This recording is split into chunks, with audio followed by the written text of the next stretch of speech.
Assalamualaikum warahmatullahi wabarakatuh. Perkenalkan, nama saya Muhammad Farhan Zaki Kamal dari Manajemen 19I Prodi Manajemen.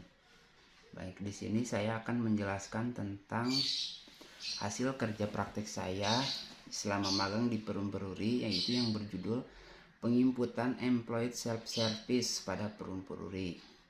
Nah, selanjutnya saya akan menjelaskan tentang apa itu employed self service pada Perum Peruri.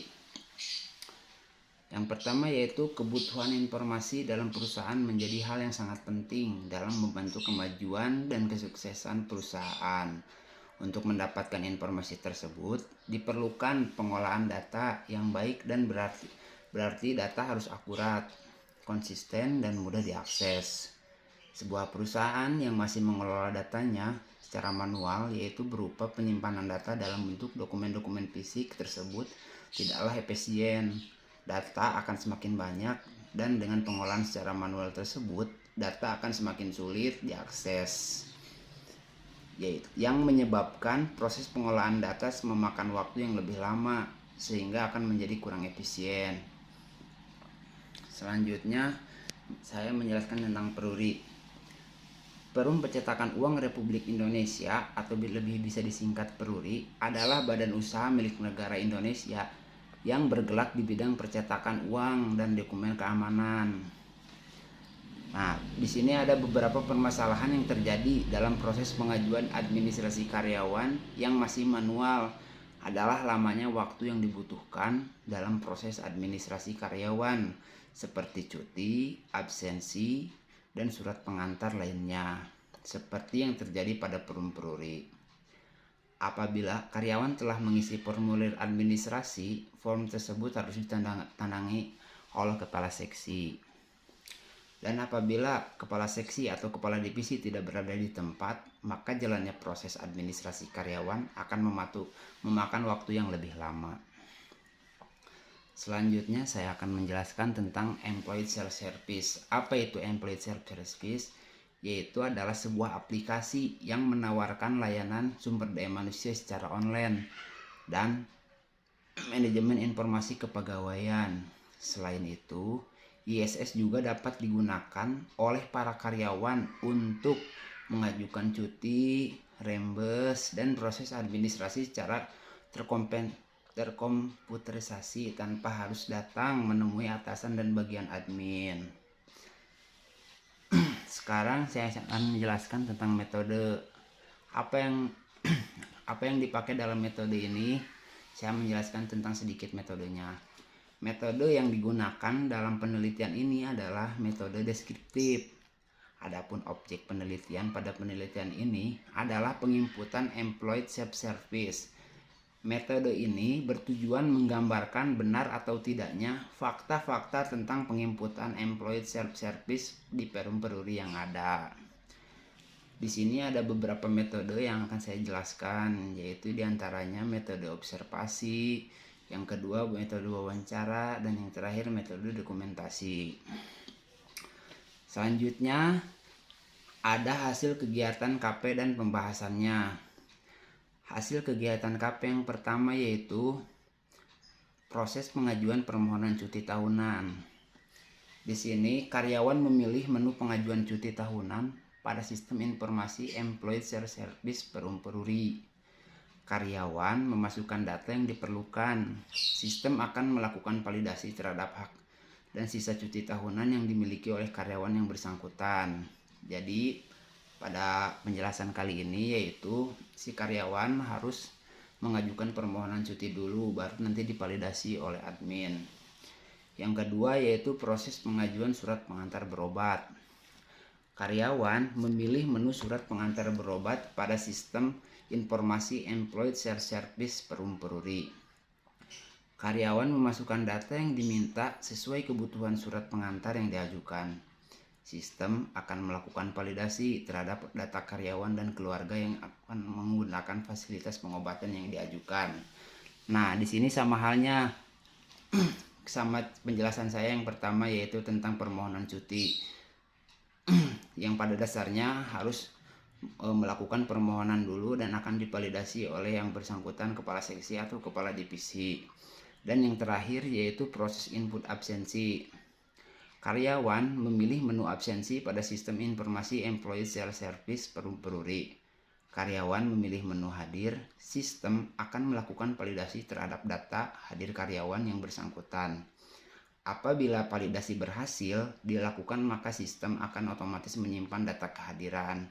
Nah, di situ ada beberapa tentang penjelasan tentang cuti, tentang surat berobat dan surat absensi. Yang terakhir yaitu proses perencanaan jadwal kerja.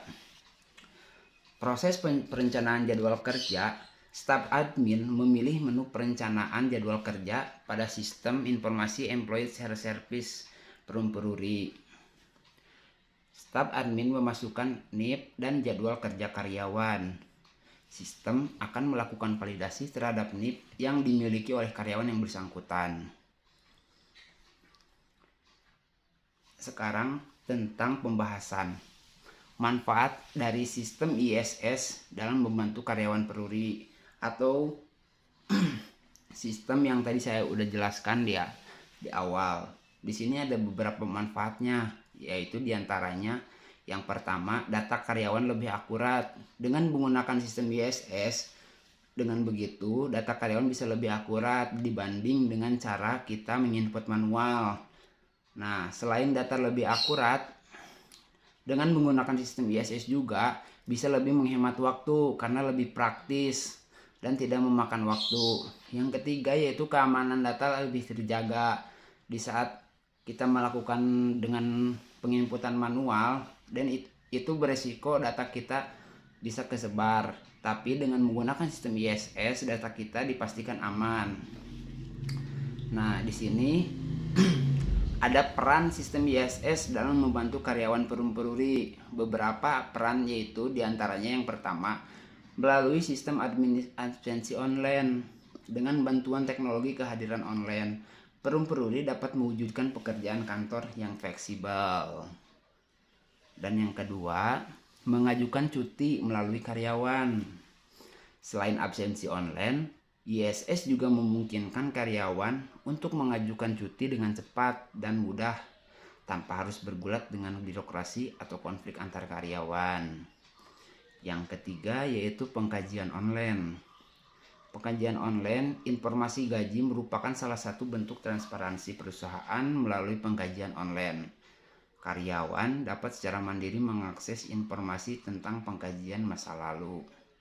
Dan yang terakhir yaitu menetapkan pekerjaan dan pengaturan. Ini terkait dengan kerja shift dan jika ada memiliki perusahaan kecil dengan sedikit karyawan. Nah, di sini yaitu ada yang terakhir tentang kesimpulan dan saran. Di antaranya itu sistem informasi employee self-service yang dibuat ternyata mampu mempercepat proses pelayanan dalam hal pembuatan surat pengantar berobat, informasi gaji, dan cuti tanpa harus menunggu kehadiran kepala seksi berada di dalam ruangan. Sistem informasi employee self-service yang dibuat ternyata mampu menekan biaya operasional melalui penggantian media informasi berbentuk kertas menjadi media elektronik paperless. Sistem informasi employee self-service yang dibuat ternyata mampu memberikan akses informasi setiap saat dengan melayanan 24 jam sehari dan 7 hari seminggu tanpa harus menunggu kehadiran kepala seksi di ruangan.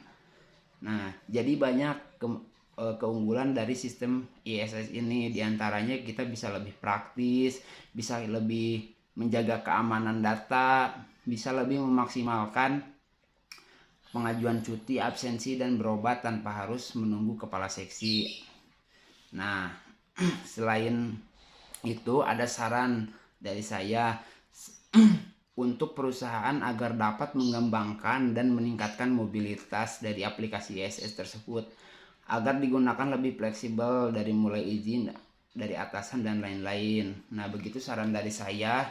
Semoga aplikasi sistem ISS ini bisa lebih berkembang lagi di kemudian hari dan dapat lebih memaksimalkan lagi bagi penggunanya. Semoga Dengan adanya sistem ISS ini, karyawan tidak harus menginput secara manual, tidak harus menunggu kepala seksi untuk melakukan validasi, dan tidak harus menunggu waktu yang pas buat mengisi permohonan cuti, absensi, dan lain-lain.